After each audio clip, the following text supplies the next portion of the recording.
안녕하세요. 미국 취업을 준비하기 위해서 제일 먼저 필요한 것이 영문으로 된 이력서인데요.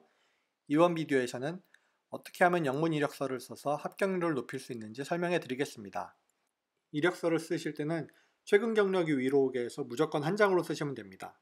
아카데믹 쪽에 CV로 쓰시는 분은 약간 길어질 수가 있죠. 뭐 연구 실적이라든지 페이퍼라든지 저널이라든지 이런 게 들어가면 좀 길어지니까 한 장 이상이 될 수 있는데, 그렇지 않고 회사에 입사하시는 분은, 회사에 지원하시는 분은 무조건 한 장으로 쓰시면 됩니다. 그리고 이력서를 쓰실 때는 서류를 검토하고 이걸 뽑는 사람이 보고 싶어 하는 걸 보여줘야 합격 확률이 올라가겠죠. 기본 편에서 설명드린 두 명, HR 매니저와 하이어링 매니저가 이력서를 검토할 때 그 사람들이 보고 싶어 하는 거를 보여줘야 합격 확률이 올라갑니다. 이건 뒤에서 좀 더 자세히 설명드릴게요. 그리고 이력서에 어느 정도 구라가 섞여 있다는 거는 어느 정도 이게 너도 알고 나도 알고 이렇게 가는 건데, 이게 구라를 너무 심하게 치다가 인터뷰 중간에 걸린다 이러면 바로 나가리니까, 거짓말을 하실 때는, 그리고 약간 성과를 과장하거나 이렇게 할 때는 신중하게 처음부터 끝까지 말이 되게 해야 되고, 내가 그거를 처음부터 끝까지 자세하게 설명을 할 수 있는 정도가 돼야 되겠죠. 그리고 이력서를 쓰실 때 많은 사람들이 내 판단 기준에서 제일 화려한 경력을 위주로 쓰는데, 이렇게 쓴 게 무조건 뽑힐 확률이 올라간다고 보기가 힘듭니다.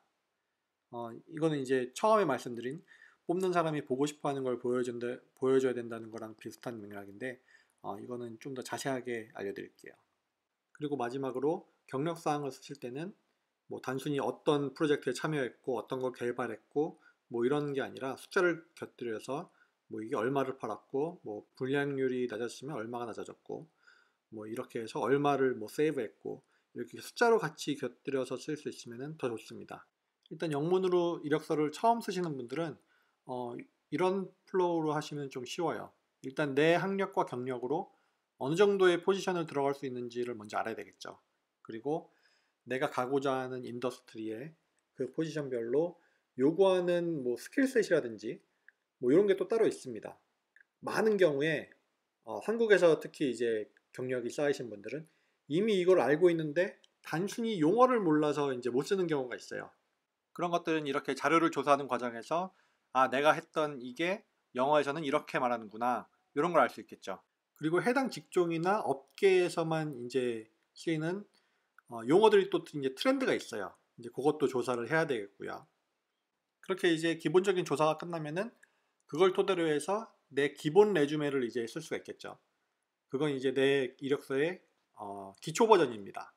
많은 분들이 이거를 그냥 여기저기 다 뿌리고 다니시는데 그러시면 안 돼요. 그 다음으로 중요한 게, 내가 어플라이하는 그 잡 디스크립션에 그거에 맞춰서 내 이력서를 또 한번 뜯어 고쳐야 됩니다. 이제 그걸 하느냐 안 하느냐가 이제 서류 검토하는 사람이 내 이력서를 뽑냐 안 뽑냐 그 확률을 결정짓는데 굉장히 중요한 역할을 하거든요. 그렇게 이력서를 고치셔가지고 테일러링해서 어플라이를 하시면 됩니다. 그럼 이제 이렇게 보면은, 만약에 내가 100군데 어플라이를 하잖아요. 그러면 100개까지는 아니더라도 비슷한 숫자의 이 이력서 버전들이 다 다르게 나와야 돼요. 그게 이제 정상입니다. 그게 약간의 수고가 들어가겠죠. 뭐 약간이 아니고 좀 더 많은 수고일 수도 있겠지만, 어쨌든 그걸 하느냐 안 하느냐가 이 내 이력서가 이제 첫 번째 폰 인터뷰 혹은 이제 두 번째 폰 인터뷰까지 가느냐 마느냐를 결정짓는 중요한 이 역할을 하거든요. 그럼 영문 이력서를 처음 쓴다 가정하고 아무것도 없는 상태에서 먼저 조사를 한다고 이제 생각을 해보겠습니다. 제가 이제 미국 취업 준비하기 기본편하고 심화편에서 알려드린 linkedin.com 있잖아요. 거기 가서 잡 섹션에 보시면은 잡 타이틀별로 오프닝을 검색할 수 있어요. 이렇게 하는 거를 제가 말씀드리는 이유는, 회사별로 들어가서 오프닝을 보면은 너무 많은 사이트를 들락날락 거려야 되거든요. 뭐 마이크로소프트도 갔다가 구글도 갔다가 델도 갔다가 IBM도 갔다가 이렇게 왔다 갔다 하면 힘드니까, 그냥 여기 linkedin.com에서 보시면은 오프닝이 쭉 나오니까 이거를 하나하나 볼 수가 있어요. 이렇게 하는 게 이제 편하니까 이렇게 말씀을 드린 거고, 꼭 linkedin.com이 아니라 뭐 glassdoor.com이라든지 인디드닷컴이라든지 몬스터닷컴이라든지 이런 데 가서 하셔도 됩니다. 똑같습니다. 그럼 이제 내가 마케팅 매니저다. 그럼 이제 그거를 검색으로 놓고 치면은 쭉 나오겠죠.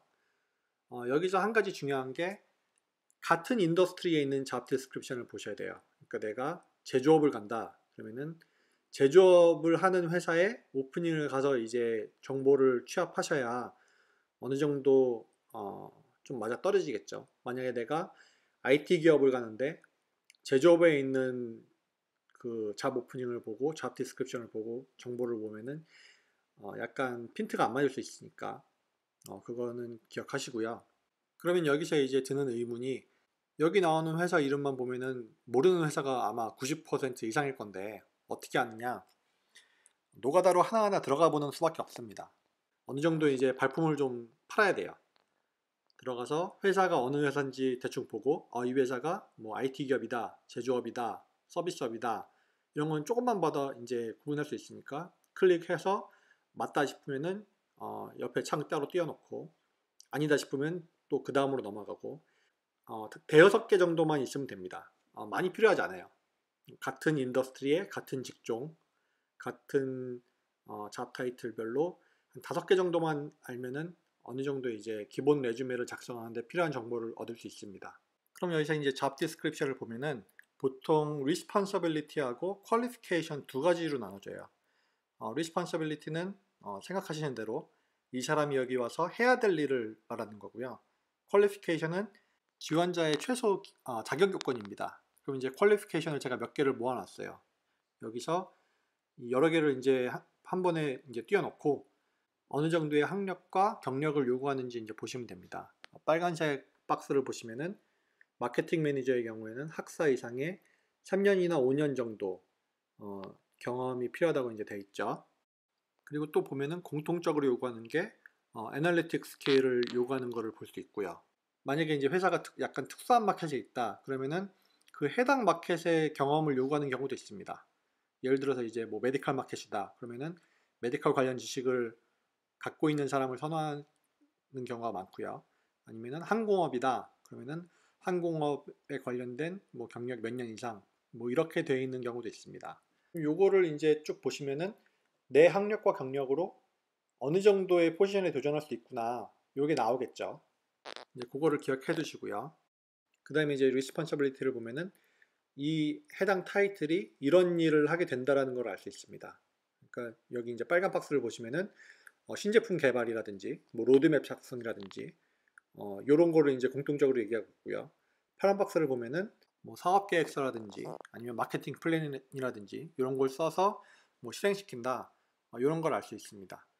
제가 지금 이제 보여드린 두 페이지는 저는 이제 마케팅 하는 사람이라 요것밖에 몰라서 이제 요거를 예로 들었는데 케미컬 엔지니어링이라든지 아니면 컴퓨터 사이언스라든지 이런 잡 디스크립션을 보면은 제가 보여드린 두 페이지와 전혀 다른 내용들이 나오겠죠.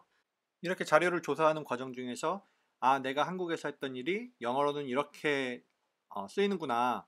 요것도 이제 같이 공부를 하실 수 있고요. 이렇게 자료를 취합하셔가지고 기본 버전의 이력서를 쓰시면 됩니다. 그런데 아까 말씀드린 것처럼 이렇게 기본 버전으로 쓴 이력서를 그냥 여기저기 다 어플라이를 하고 다니시면 안 되고요.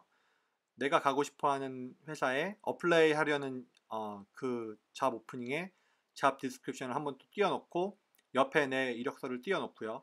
비교를 한번 해보세요. 이제 비슷한 말인데 다르게 쓰였거나 뭐 이런 게 분명히 나올 거거든요. 이 잡 디스크립션에 있는데 내 이력서에 빠졌다. 근데 내가 이걸 알고 있거나 했다. 그러면은 그걸 반드시 쓰셔야 됩니다. 이게 다예요. 잡 디스크립션하고 내 레주메를 최대한 일치시킨다. 이것만 기억하시면 됩니다. 제가 이제 기본편에서 하이어링 매니저와 HR 매니저의 차이점을 말씀드렸는데 잡 디스크립션은 보통 하이어링 매니저가 씁니다. 하이어링 매니저가 이런 사람을 뽑을 거다. 이게 기본 요건이다. 해서 이거를 HR 매니저를 주면은 HR 매니저가 요거를 이제 뿌려서 레주메를 걷고 잡 디스크립션하고 레주메랑 비교해서 제일 이제 잘 맞는 것들을 추려서 하이어링 매니저한테 토스를 하는 겁니다. 예를 들어서 잡 디스크립션에서 우리는 파이낸셜 모델링을 할 수 있는 사람을 찾고 있다. 이렇게 했는데 나는 내 이력서에 뭐 프로포마 어널리스트라고 쓸 수가 있어요. 같은 얘기인데 용어만 다른 겁니다.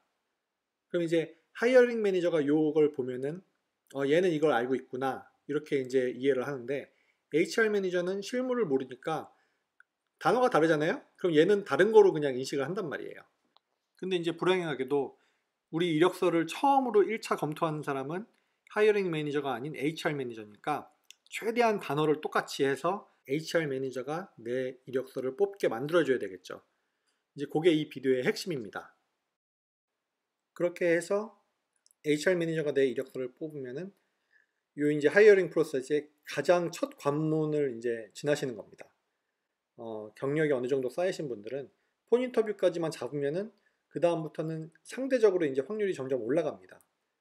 그래도 앞으로 이제 몇 가지 관문이 남아 있고요. 한국 사람들은 미국에서 일하려면 비자나 영주권이 필수적으로 필요하니까 그거에 관한 이야기를 또 해야 되겠죠. 저는 이민 변호사가 아니라서 아주 정확한 정보는 못 드리지만, 그래도 저도 이제 미국에서 취업을 준비하면서 비자나 영주권은 좀 오랫동안 고민을 해봤기 때문에 제가 아는 상황 내에서 자료를 정리해서 또 올려드리겠습니다. 질문이 있으시면 댓글로 달아주세요. 감사합니다.